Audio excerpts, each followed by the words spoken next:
dig a hole under LA, a 3D network of tunnels to alleviate congestion. I think one of the most soul-destroying things is traffic. It takes away so much of your life, and it's horrible. There's no speed limit here, so we're designing this to be able to operate at 200 kilometers an hour, about 200 kilometers an hour, or about 130 miles per hour.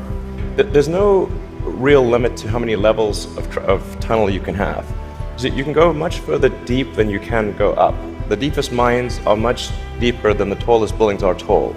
I mean, you started Tesla with the goal of persuading the world that electrification was the future of cars. Yes, cross country from LA to New York by the end of the year, fully autonomous. By the end of the year, you're saying someone's going to sit in a Tesla without touching the steering wheel, tap in New York, off it goes, won't have to ever touch the wheel by the end of 2017. We should be able to go from all the way from a parking lot in California to a parking lot in New York, no controls touched at any point during the entire journey. So this is allowing you to dream of this really ambitious idea of sending like many people to Mars in what, in 10 or 20 years time, I guess, in the next 20 years. And you've designed this outrageous rocket to do it. Help us understand the scale of this thing. Well, I think visually you can see that person, the thrust equivalent of 120 747s with all engines blazing. This can take a fully loaded 747 with maximum fuel, maximum passengers, maximum cargo on the 747. This can take it as cargo. You presented recently this interplanetary transport system. This is a scene you picture what, in 30 years time, 20 years time? 8 to 10 year time frame. Aspirationally, that's our target. Our internal targets are more aggressive, but I think this vehicle seems quite large, and is large by comparison with other rockets. The future spaceships will be truly enormous. Sustainable energy will happen no matter what. If there was no Tesla, it would have to happen out of necessity. It's tautological. If you don't have sustainable energy, it means you have unsustainable energy. Eventually, you'll run out, and the laws of economics will drive civilization towards sustainable energy inevitably. The fundamental value of a company like Tesla is the degree to which it accelerates the advent of sustainable energy faster than it would otherwise occur. In 1969, we were able to send somebody to the moon.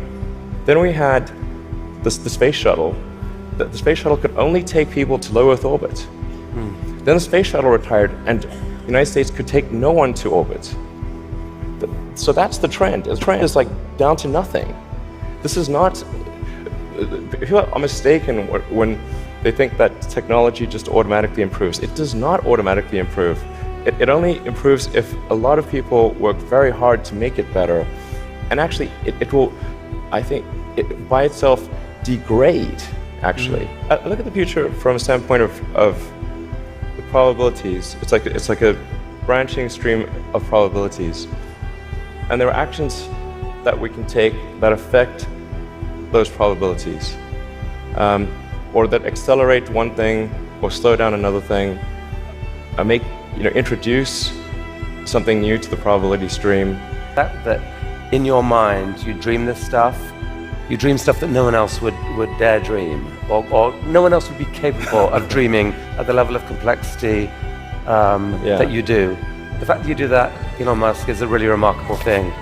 It's important to have a future that is inspiring and appealing. I mean, I just think that there have to be reasons that you get up in the morning and you want to live. Like, why do you want to live? What's the point? What inspires you? What do you love about the future?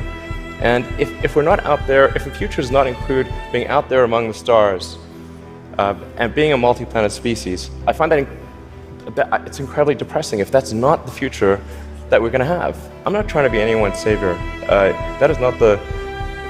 I'm just trying to think about the future and not be sad.